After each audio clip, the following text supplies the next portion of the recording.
Catherine of Aragon, a princess destined for greatness.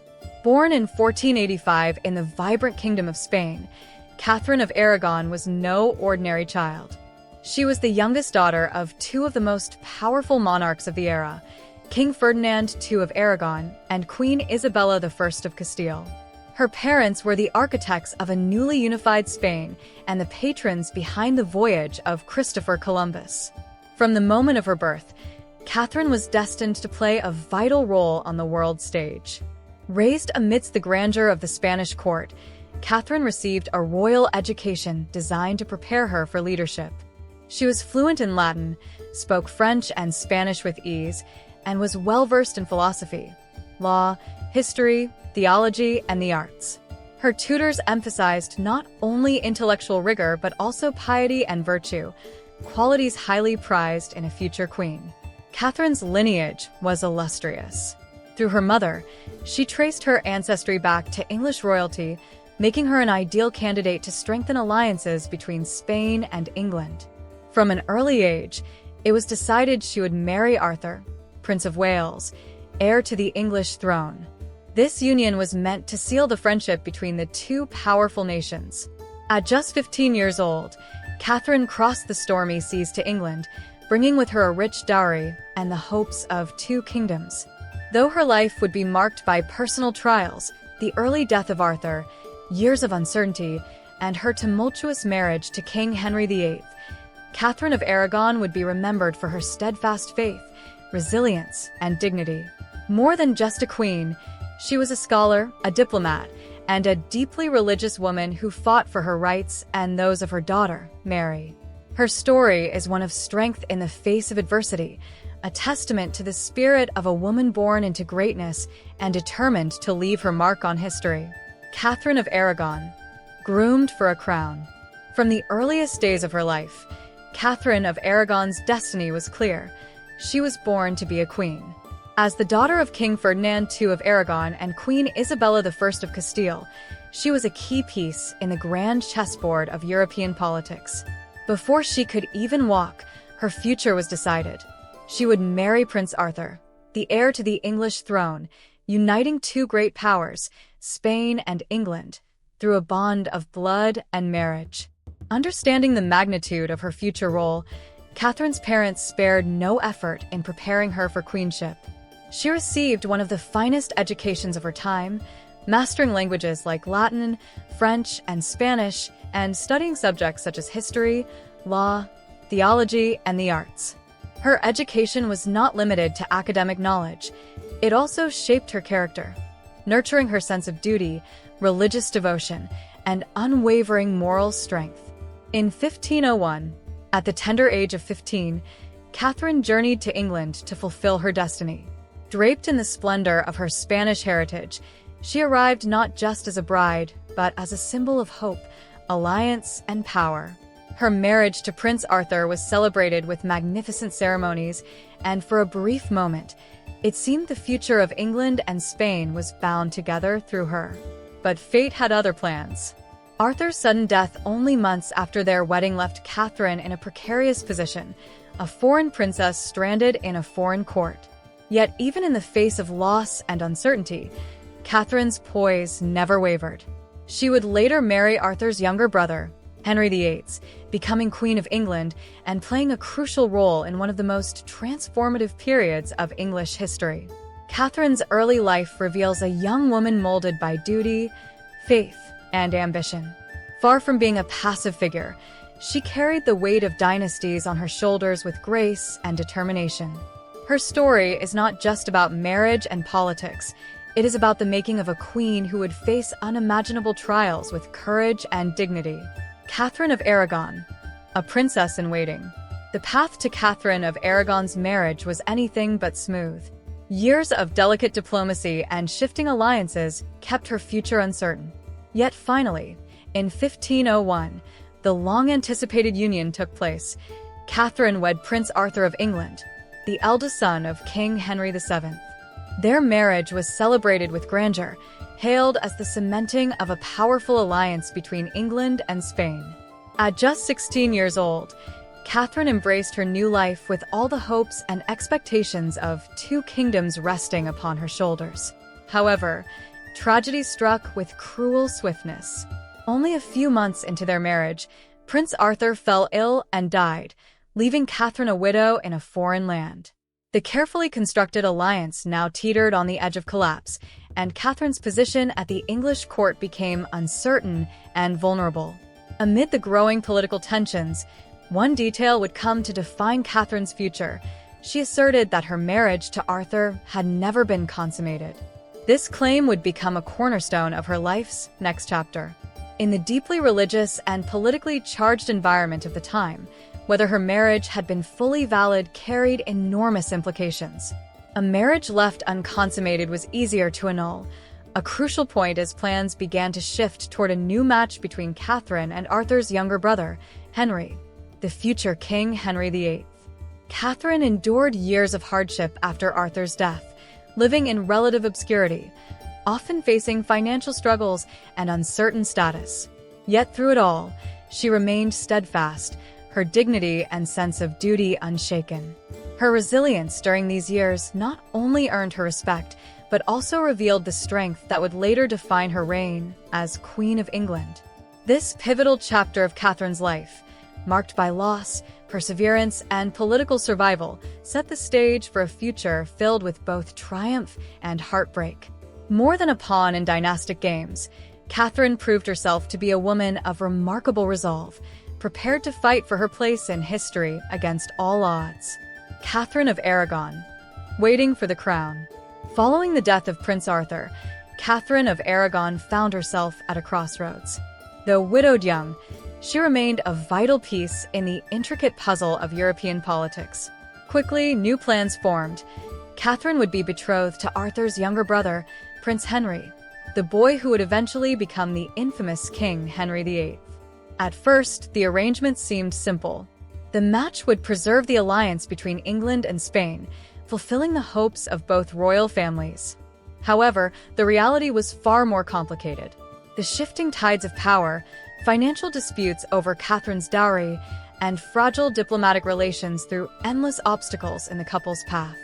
Years of uncertainty followed, with Catherine caught in the middle, neither fully a princess nor yet a queen. During this long, trying period, Catherine lived in England in an uncomfortable limbo. She faced financial hardships, often isolated from court life, and struggled with limited support from both her Spanish homeland and her English hosts. Yet despite these challenges, Catherine carried herself with unwavering grace and determination. She was educated, devout, and deeply aware of her role in the broader political game, and she remained patient, a testament to her inner strength. Behind the scenes, negotiations over her future continued to unfold. The question of whether her marriage to Arthur had been consummated lingered heavily, with Catherine firmly maintaining her innocence. Her virtuous reputation became a shield that protected her prospects. As the political landscape evolved and Henry grew older, the idea of their union regained momentum. Catherine's years of waiting were far from idle. She became deeply ingrained in the English court's culture and politics, learning how to navigate its treacherous currents with wisdom beyond her years. When the time finally came for her to marry Henry, she was not the naive princess she had once been. She was a woman tempered by experience, poised to step into history as one of England's most enduring queens. Her journey from young widow to future queen was not a story of passive waiting, but one of perseverance, faith, and an unbreakable will. The rise of Queen Catherine, a promising beginning. In 1509, a new chapter unfolded for Catherine of Aragon. With the death of King Henry VII, his son, the vibrant and charismatic Henry VIII ascended the throne, and by his side stood Catherine, finally his queen. After years of uncertainty and political tension, their marriage marked a moment of triumph and renewal for both the English court and Catherine herself. Their union was met with widespread celebration. The youthful monarchs symbolized hope for a prosperous new era. Barely weeks after their marriage, Catherine and Henry were crowned together at a splendid coronation ceremony at Westminster Abbey. The pageantry dazzled all who attended, and Catherine shone as a model of royal dignity and grace. England's people welcomed her warmly, viewing her as a legitimate and rightful queen who brought with her the promise of strong alliances and noble lineage. In the early years of their marriage, Catherine and Henry formed a powerful and seemingly harmonious team. Catherine was not merely a decorative consort. She played an active role in state affairs and supported Henry's ambitions abroad. Together, they embarked on military campaigns aimed at asserting England's influence in Europe. Catherine's political acumen and knowledge of continental diplomacy made her an invaluable advisor during these ventures. She often acted as regent when Henry was away, showcasing her leadership skills and earning the respect of courtiers and commoners alike. Their early partnership was one built on mutual admiration and shared ambition. Henry, still youthful and full of vigor, sought to emulate the warrior kings of old, while Catherine, drawing on her Spanish heritage of powerful monarchs, encouraged and supported his martial dreams. The promise of an heir further fueled the excitement and stability of their reign, as hopes ran high that their union would secure the Tudor dynasty for generations to come. During these golden early years, Catherine's position seemed unassailable. She was beloved by the people, respected at court, and cherished by her husband. Yet, as history would later reveal, the challenges that awaited them were far greater than either could have foreseen. Catherine of Aragon, triumph and heartache. While King Henry VIII pursued military glory in France, England's defense fell into the capable hands of Queen Catherine of Aragon. Appointed regent during his absence in 1513, Catherine demonstrated exceptional leadership. When Scotland, seizing the opportunity, launched an invasion, Catherine rallied England's forces. The result was a resounding English victory at the Battle of Flodden, where the Scottish King James IV was killed, a moment that cemented Catherine's reputation as a formidable queen in her own right. Her stewardship during this critical time won her admiration across the kingdom, highlighting her strength, resilience, and strategic mind. However, while Catherine's public life was marked by triumph, her personal life was filled with profound sorrow. Despite her strong marriage to Henry and the hope surrounding their union, Catherine endured a series of devastating pregnancies. Miscarriages and stillbirths plagued their efforts to produce a male heir, a burden that weighed heavily on the queen. Each loss not only brought immense personal grief, but also added political pressure, as the future of the Tudor dynasty depended on a legitimate son. In 1516, after years of heartbreaking disappointment, Catherine finally delivered a healthy child, a daughter, Mary. The birth of Princess Mary was celebrated with great joy, though the absence of a male heir continued to cast a shadow over the court. For Catherine, Mary's survival was a triumph of maternal endurance, and she poured her love and attention into nurturing her daughter's upbringing. She envisioned Mary as a future queen, raised with the same dedication to education, faith, and duty that had defined Catherine's own life. Yet, in the eyes of many at court, and increasingly in Henry's, the need for a male successor remained paramount. Despite her wisdom, virtue, and proven loyalty, Catherine found herself vulnerable to the shifting tides of Henry's ambitions. The years that followed would see her confronted with challenges even greater than those she had already endured, as the dream of securing her place and her daughters in the heart of England's monarchy grew more precarious. A kingdom's future in doubt, Henry VIII's growing restlessness. Throughout the 1510s and into the 1520s, the glittering marriage between Henry VIII and Catherine of Aragon began to show deep cracks beneath its surface. Though Catherine remained beloved by the English people and widely respected for her piety and dignity, the royal couple faced an issue neither could ignore: the lack of a surviving male heir.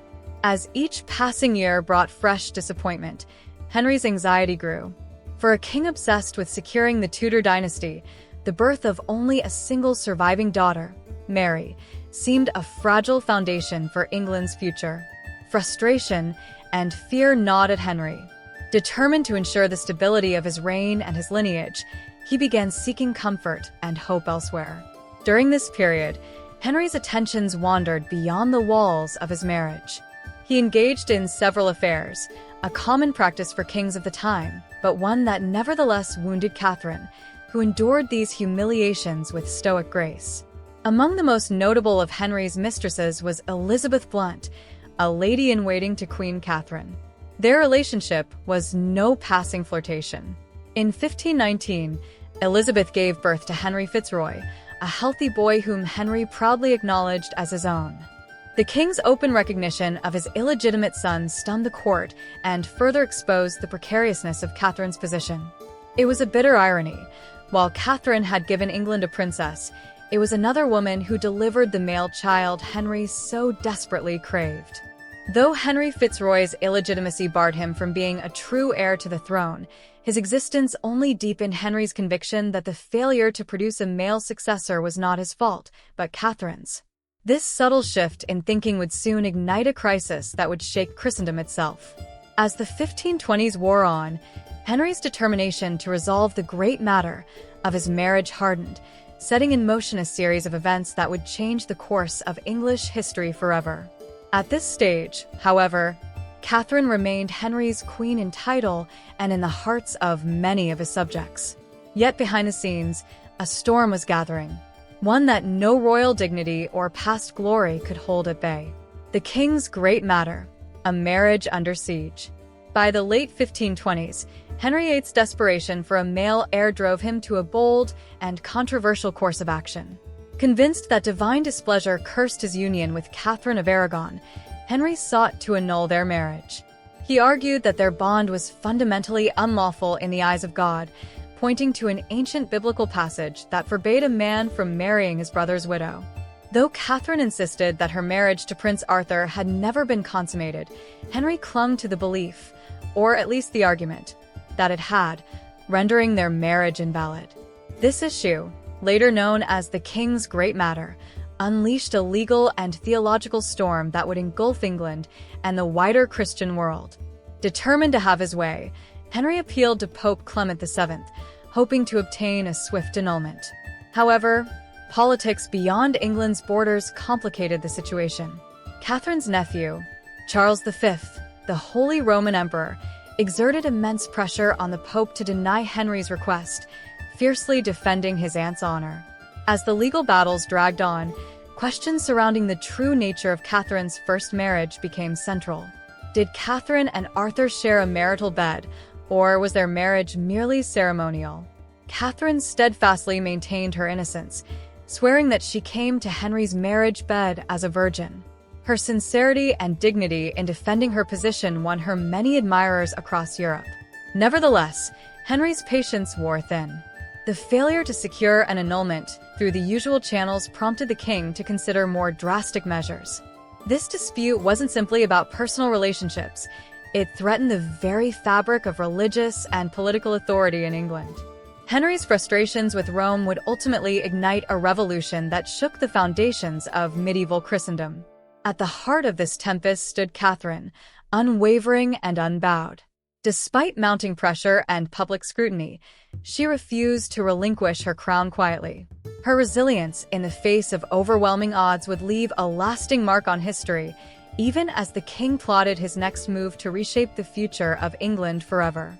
Catherine's defiance during England's great upheaval. As England hurtled toward a religious and political revolution, Catherine of Aragon found herself at the center of a battle far larger than her marriage. With Rome resisting his demands, Henry VIII took the radical step of severing ties with the papacy. In an unprecedented move, he declared himself the supreme head of the Church of England, rejecting centuries of papal authority in favor of his own absolute power. Yet even as the kingdom around her changed beyond recognition, Catherine remained unshaken. She refused to acknowledge the annulment of her marriage, insisting steadfastly that she was the true queen and Henry's lawful wife. While the king and his supporters worked tirelessly to erase her influence, Catherine's dignity, piety, and courage won her the enduring loyalty of many English subjects. For countless ordinary men and women, she was the embodiment of virtue and rightful monarchy, a living symbol of resistance against injustice. Henry, determined to move forward with and Boleyn by his side, officially stripped Catherine of her title, banishing her from court and referring to her only as the Dowager Princess of Wales, a title associated with her first marriage to Prince Arthur. Nevertheless, Catherine rejected this demotion with fierce pride. She continued to address herself as queen and insisted that others do the same, no matter the personal cost. Catherine's situation grew increasingly dire. Isolated from her daughter, Princess Mary, and confined to remote residences, she faced loneliness, illness, and the creeping erosion of her political allies. Still, she never wavered. In her mind, and in the hearts of many, her marriage vows remained sacred, and no earthly authority could invalidate what she believed God had blessed. Her unwavering defiance became a quiet yet potent form of rebellion. As Henry pressed forward with his new church and marriage, Catherine's name continued to inspire sympathy and support among the people, stirring unrest and keeping alive the question of legitimacy that would haunt Henry's reign for years to come. In the twilight of her life, Catherine remained a beacon of unwavering faith and perseverance, an enduring reminder that even a queen cast aside could wield immense moral power in the face of tyranny. Catherine's final years, a legacy of resilience and integrity. In the years following her forced separation from Henry VIII, Catherine of Aragon's life became a poignant reminder of her unwavering strength and dedication to her beliefs. Despite the immense personal cost, she steadfastly refused to acknowledge the legitimacy of Anne Boleyn's children, including the future Queen Elizabeth I. For Catherine, this was not merely a matter of political defiance, but a deeply rooted conviction about the sanctity of her marriage to Henry. As time passed, Catherine's influence in England gradually faded, but her dignity and resolve never wavered. She lived in relative isolation, far removed from the lavish courts of her youth. Yet even in her reduced circumstances, she maintained a reputation for honor and grace. Her supporters continued to view her as the rightful queen, and her resilience in the face of humiliation earned her respect from many. Although stripped of her title and separated from her daughter, Princess Mary, Catherine never lost her sense of duty. She spent her days in quiet reflection, praying for the health of her daughter and for England's future. Her letters, filled with piety and wisdom, reveal a woman whose strength transcended the earthly challenges she faced. Though she had been discarded by the king, Catherine's moral authority remained unchallenged among her loyal followers. Her final years were marked by growing ill health, but she continued to uphold her dignity until her death in 1536. Her passing marked the end of an era, and her life was remembered not for the personal triumphs or tragedies that defined her marriage, but for the unwavering faith and commitment to her principles that defined her legacy. Today, Catherine of Aragon is remembered as a woman who stood firm in the face of adversity, never compromising her honor or her beliefs. She remains a symbol of resilience, embodying the strength of character that transcends political power and personal suffering.